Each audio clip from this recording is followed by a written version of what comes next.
Hello प्यारे बच्चों। इस वीडियो में हम लोग डिस्कस करेंगे कि मैथ्स के पेपर को किस तरीके से सॉल्व करना चाहिए। भले ही वो 10th का हो, भले ही वो 12th का मैथ्स का पेपर हो, बोर्ड का पेपर हो, किसी भी दूसरी क्लास का पेपर हो या कोई कंपटीशन पेपर हो, तो किस तरीके से हमें उसको सॉल्व करने के लिए अप्रोच करना चाहिए। तो बच्चों एक बात का ध्यान रखो, सबसे पहली बात, खुद पर भरोसा रखना बहुत जरूरी है। सबसे पहले आप उन क्वेश्चंस की तरफ जाओ जो लेंथी क्वेश्चन होते हैं, जिससे आपका माइंड पहले हीट हो जाएगा। मतलब जैसे section A B C D होते हैं, तो अक्सर कर सेक्शन ए जो है वो आपका एमसीक्यू या वन लाइनर क्वेश्चन होते हैं, फिर उससे थोड़े थोड़े टफ होते चले जाते हैं।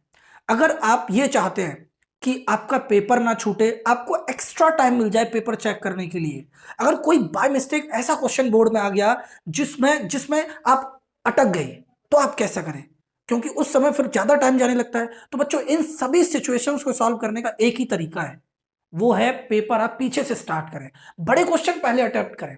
जिस सेक्शन में बड़े बड़े क्वेश्चन आते हैं ना, पहले आप उनको करें और स्टैप अप पोजीशन में करें। स्टैप अप पोजीशन में एकदम स्ट्रेट वे में एकदम तन कर खड़े होना है, ठीक, बैठना है। तो ये बात ध्यान रखें। दूसरा, सबसे पहले सबसे बड़े वाले जैसे 4 मार्क्स 5 मार्क्स, इन क्वेश्चंस को, इस पूरे सेक्शन को कंप्लीट करें। बाय मिस्टेक कोई क्वेश्चन नहीं आता है, 30 सेकंड या 1 मिनट देखकर अगर आ रहा है तो ठीक है, नहीं स्किप कर दें, छोड़ दें। फिर उसके बाद जैसे 5 मार्क्स का कर लिया, 4 मार्क्स का करें, फिर 3 मार्क्स के करें, फिर 2 मार्क्स के। और फिर आप ये देखोगे कि जो एमसीक्यू या वन लाइनर ये जो क्वेश्चन होते हैं ना, अगर इनको स्टार्टिंग में करने बैठते हैं तो ये लेते हैं आपके 30 से 40 मिनट, 45 मिनट।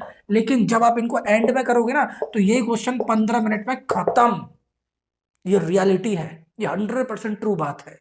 तो आप अगर ये चाहते हैं कि 3 घंटे का पेपर आप 2.5 घंटे में कर पाए, तो इसके लिए आपको ये स्ट्रैटेजी फॉलो करनी पड़ेगी।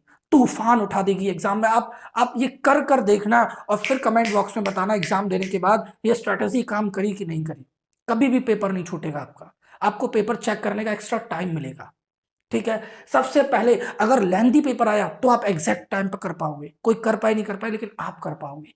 तो इस चीज के लिए आपको ध्यान रखना है, सबसे पहले उस सेक्शन को दीजिए जो ज्यादा मार्क्स का है, उसके बाद उससे कम मार्क्स का, फिर उससे कम मार्क्स का। अगर बाय मिस्टेक कोई क्वेश्चन आ जाता है तो उसे छोड़िए, बाद में टाइम मिलेगा उसमें करना है। ये वाली बात आपको पेपर में हमेशा ध्यान रखनी है। अगर वीडियो अच्छा लगा हो तो शेयर जरूर करना, लाइक करना, और अगर नए हो तो सब्सक्राइब करना। मिलते हैं नेक्स्ट वीडियो में।